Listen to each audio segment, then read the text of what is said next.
All right, everyone. Thank you again for joining us on another edition of our Franchise Your Business podcast and webinar series. My name is Tom Dufour, and I'm the founder and CEO of Big Sky Franchise Team. And if you're new to us here, this session is designed to help give you practical insights and how-tos to be better as a business and a franchise company. And today's no different. So you're going to have to wait to learn a little bit more about that. Before we jump into our topic and guest today, I would love for you to please subscribe to our podcast, Franchise Your Business Podcast, on your favorite podcast service, or subscribe to our YouTube channel. If you prefer YouTube, go to our channel at bigskyfranchiseteam.com where you can get regular updates and watch this. And for those that are tuning in or familiar with some of our other content, you could subscribe to our second podcast called Multiply Your Success. Now, with that being said, I would love to introduce our guest today that's going to give us really great insight on purchasing. And I'll get into that here in just a little bit. But our guest today is Lee Plotkin. And Lee is the owner of LP Enterprises that helps small and medium-sized restaurant groups streamline purchasing with precision, insight, and proven expertise, saving time, reducing costs, and setting up the supply foundation for successful growth since 2001. So for more than 25 years here. And that's exactly what Lee and I are going to be talking about here, is really talking about this supply chain that's essential. So Lee, welcome to the show. Well, thank you so much, Tom. It's a pleasure to be here and pleasure to hopefully have a chance to share some important information with your audience. Yeah. Well, one of the things that just starting maybe at a high level here, and maybe it's not such a high level, but with what you offer is really talking about this idea of why supply chain planning, why that's important, and maybe then going right into when's a good time to start even talking about it, like listening to an episode like this. Yeah, great questions. So why it's so important to start early. There's a number of reasons. I always look at it from a purchasing agent standpoint anyways. And I always think the earlier you can get the purchasing team involved in any kind of process, the more visibility you're going to have into the market, the better opportunity to get great pricing, streamlined product availability, and things of that nature. When you're specifically talking about building out a system for franchise growth, it's become my experience that it's incredibly important to start early. For example, if you're looking to bring on new franchisees, if you're early in that development process, we typically like to get involved as soon as we can to be able to build out that structure in a cost-effective manner and establish good foundational programs. The financial foundation is one aspect, and then making sure the right people are in place from the supply team, that distributor, to facilitate growth. If you've got a great rep, then you've got a great program and a great company that's taking care of you. We like to jump in early in that process, and we can also get into some of the whys and the hows of doing that, and what we're doing right now for a couple of franchise operations. Sure.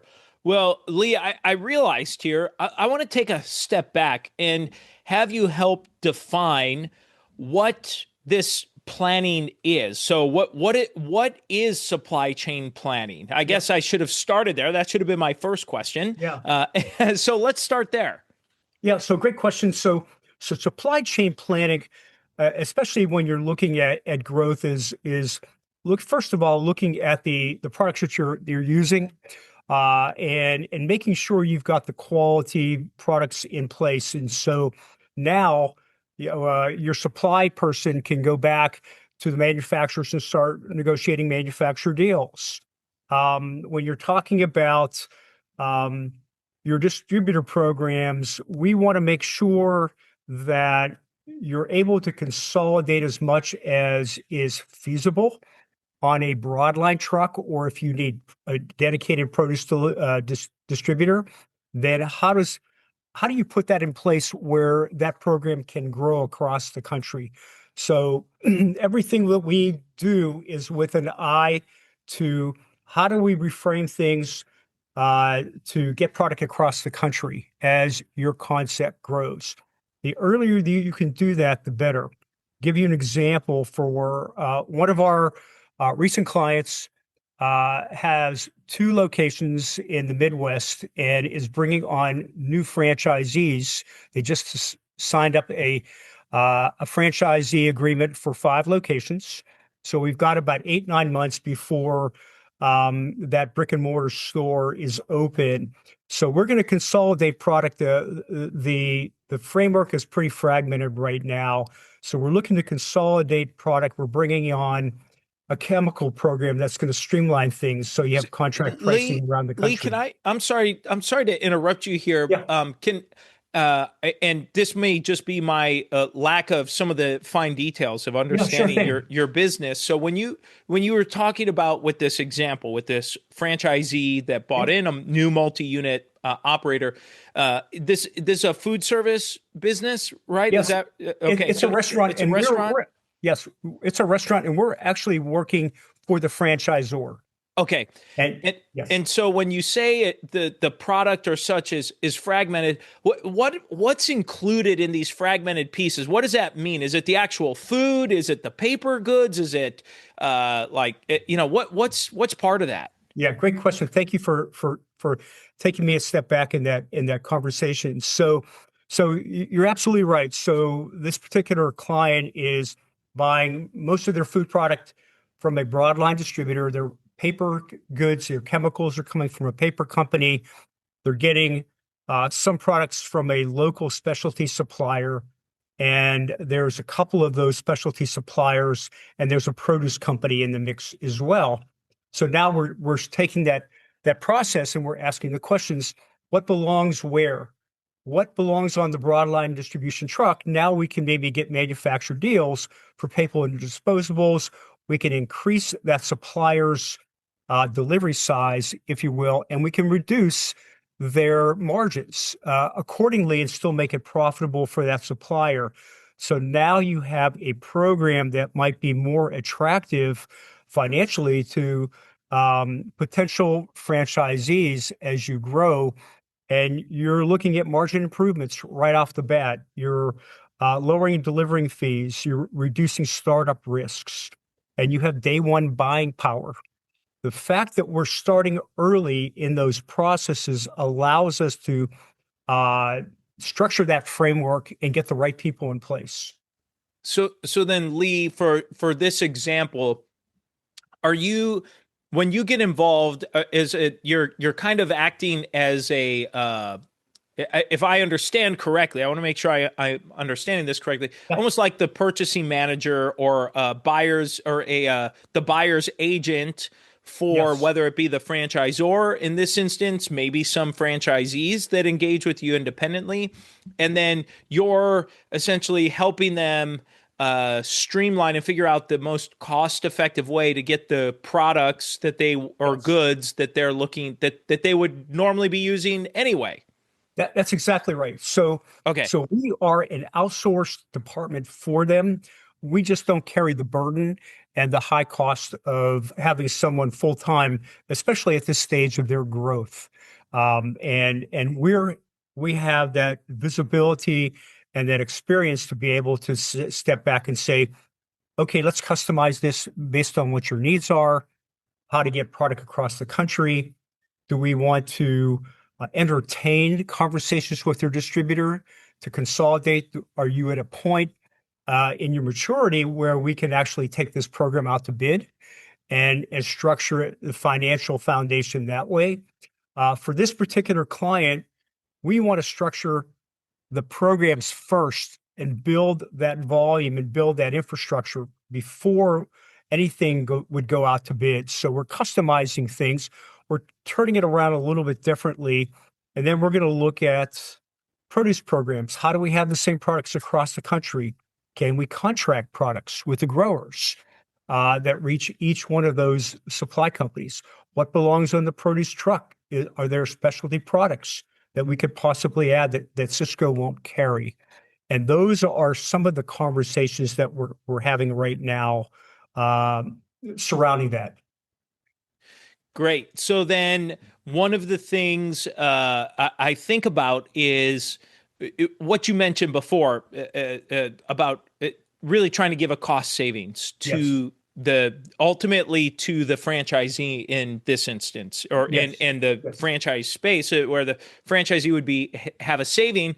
Do you is there the food business always has tight margins. It's Yep. always tight margins, and any way you can save a little bit here, a little bit there starts to add up by managing this thing and being a little proactive on it. So is there a typical range that you see cost savings fall within for what you're able to do? Is it hard to, I don't want to put you on a spot and say, well, Tom, Yeah, I would. Yeah, that's a great question, I've been asked that so many times, and there's no ways to truly quantify that, but you can look at even dropping 2% in your food and packaging costs dramatically improves a new franchisee's cash flow their first year. I don't think those are unrealistic numbers when you're looking to either consolidate or take that program out to bid. I've seen greater, and we've seen a little bit lower, but 2% really makes it a big difference. It impacts your franchise community and your upcoming partners.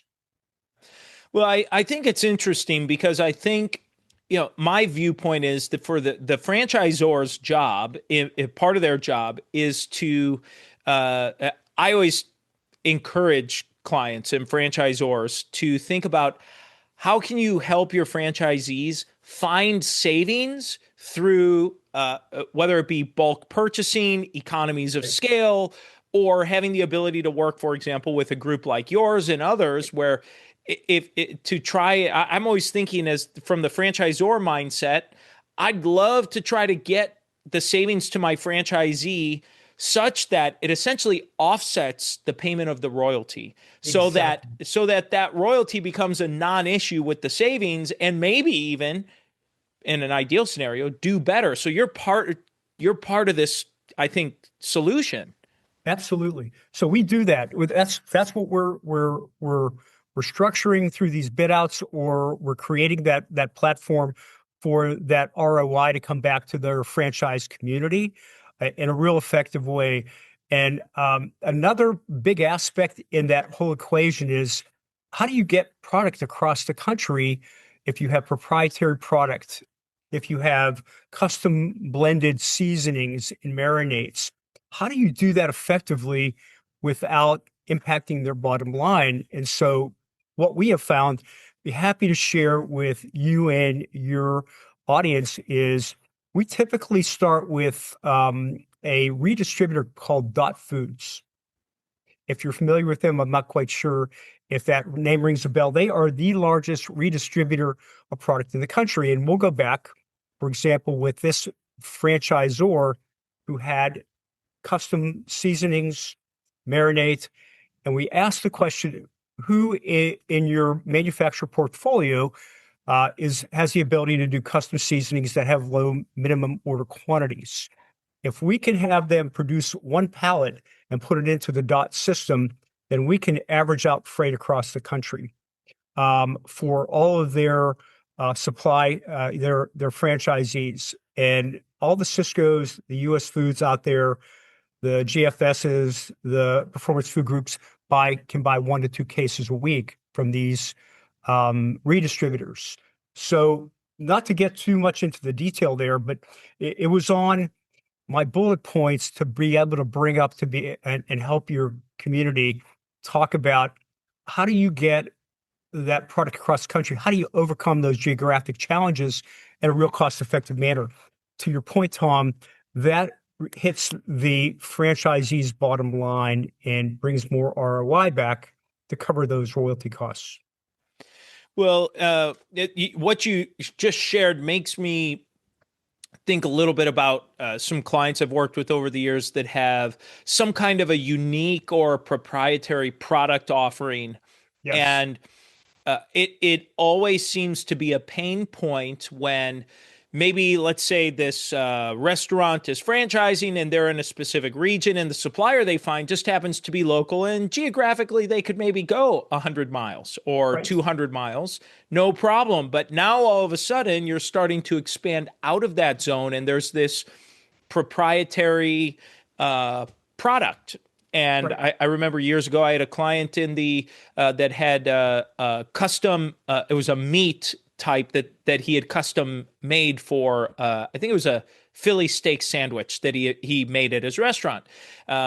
And he had to kind of source and figure out all of these, way locally it wasn't a problem, but as he started right. expanding nationally, it became more problematic. And I've seen instances where clients have had a proprietary product, and the once let's just say, for example, someone's in the Northeast and now they're opening in Texas, and then they've got Exactly. and now they say, oh wow, my cost has tripled because my supplier has to ship it or try to keep it cool or cold or frozen. uh, Right. so talk through how you work with these unique or proprietary products, or even seasonings, sometimes seasonings and sauces that I hear clients talk about. Yeah, yeah. So great questions. So we'll use this particular client as an anonymous example, and so with their seasonings now, cut through our introduction to these manufacturers, and we have a contact at Dot Foods that we actively work with. We can identify potential partners who now can sign NDAs, and the customer can share recipes, and now they can start the R&D process. That's going to take several months to go through, and during that time, if the product works out well, we can talk and negotiate about pricing, flat pricing across the country. And so, as long as those customers are able to get a product with enough shelf life on it to be distributed around the country, for example, dry or frozen, now those products can be redistributed to the Cisco's around the world, the country. We also look at um, branded products, paper and disposables, because that's something that is so key and important to franchisors. If what do potential customers out there in the market see when your product leaves? Is it the bag? Is it the logoed cup? Do you have a bowl that has your branding on it? What are they actually looking for that identifies your concept? And so now we get a chance to go back to ask those questions with either the paper company or Dot Foods manufacturers, and start that process again. And again, the goal is to get the right product at the right price, and make that price a flat price across the country, so that if you're in the Northeast, like you said, and you're opening in Texas, your Texas franchisee is not adversely impacted by high cost. If you have flat pricing, it makes sense for everybody, and they feel it's fair and equitable. So one of the things that I've seen happen, my career's been spent working with emerging franchisors and emerging franchise brands, and as in general, the ideal best kind of strategy is to grow close to home if you can, in kind Yes. of concentric Yes. circles, ideally. Yes. Now, then reality hits, Right. and a family member or an old employee relocated out of region, or a long-term Right. customer that, if you maybe there was a restaurant in Florida and somebody relocated and now they live in Ohio or they live out Right. in Wisconsin or something, and say, I love your business. I've always wanted to open one of these and I'd love to run one here. Yeah. And now they get that up and going. And so now you have, maybe 5 or 6 restaurants, and they're kind of scattered about. So how do you help a brand that might find themselves in that situation where you don't have this concentration in one particular area, or does that not even matter? It just kind of got me thinking about it. No, no, no. It matters a great deal. So it's something that I think is now becoming part of a lot of franchisors' conversations.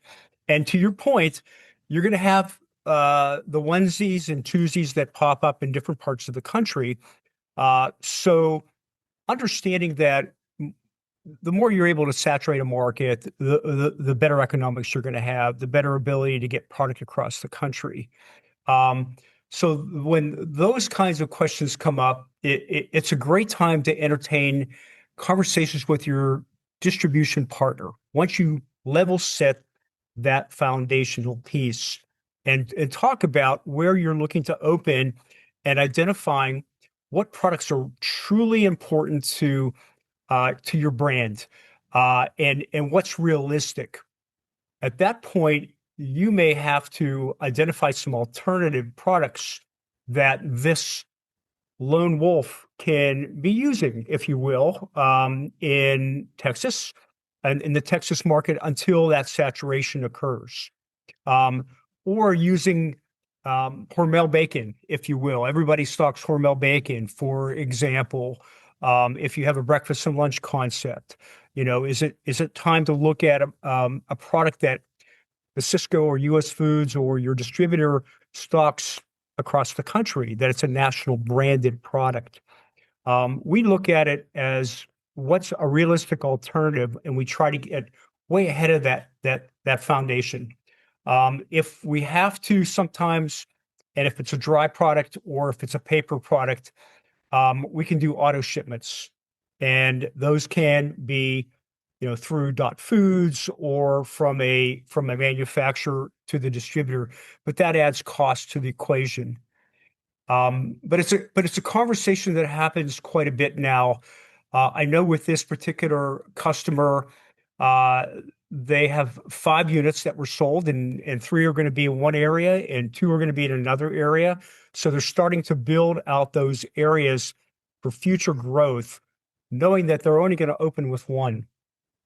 And then those locations have to be they are in close proximity to the franchisors' locations, but they're going to run into that situation, and we're going to have to approach that as we get closer. Great questions, great points. Very good. Well, Lee, something just as I guess a question for someone that ends up listening in. Yeah. How does this process work? For a franchisor, or maybe a franchisee listens to this and their franchisor is not signed up, but they're looking for some support. Yeah. Can you work? I guess let's start with that franchisee. Can you help that franchisee on a one-off basis, or does it really need to run through the franchisor? Well, it has to run through the franchisor. We're always there to give information, happy to share and pay things forward. The franchisor has uh, the contractual arrangements to have the specs in place and who that franchisee is going to be using. So the benefit will be to the franchisee. So typically, our work is with the franchisor. We start as early as 1, 2 locations to start having the conversation, and then we go up from that point. So this franchisor has 2 locations, and now we're building out the infrastructure for that company to be able to grow effectively. So really, we're happy to have those conversations at any point in the franchisor's growth. If a franchisee has questions, we're always going to refer them back to the franchisor to make sure that things are in contractual compliance. But we can also give them some questions to ask and be able to guide them if they're running into some situational problems.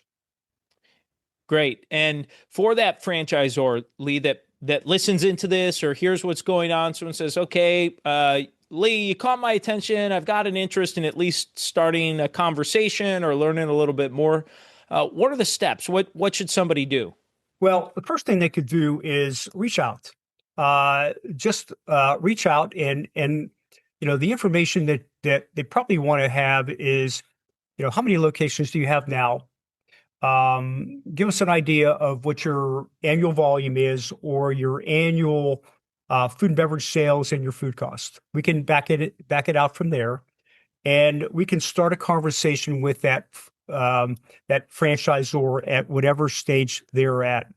I'd be happy to share my cell number on this call if that was of interest to you, and my email. And I think you guys will have that on your podcast. Is that correct? Yeah, we'll make sure we list your contact information. And what's the best website for someone to go to that they might be able to pull up? And we'll include that in the show notes also. Yes, it's my name, www.leeplotkin.com.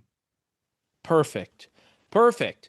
Well, Lee, I guess as we're drawing near to a close here, is there anything you really wanted to make sure that you were able to share or get across that you haven't had a chance to yet? Yeah, I mean, I just would reinforce, several things. Establish that core foundation for yourself. If you're a franchisor, you want to lock your specs in early. What's very important to your brand, and how much can be consolidated realistically, and at what point in your growth. I think those things, if the franchisor starts with those key points, I think that's a really good basis, and they'll become able to come up with some good questions for the next steps. Perfect. Perfect. Well, Lee, thank you so much again for being here. And as you said, it's leeplotkin.com to contact and get some information, at least get a conversation started. We will share that in the show notes. And for those of you listening in live, or will have this published shortly on our podcast and YouTube channel. And Lee, just want to say thank you so much again for being here and for sharing this information today. Yeah, my pleasure, Tom. Thank you so much. I appreciate it. I hope you and your audience have a great day. Thank you. And thank you to everyone for tuning in. We appreciate your time and we look forward to having you back on the next one. Thank you so much. Have a great day.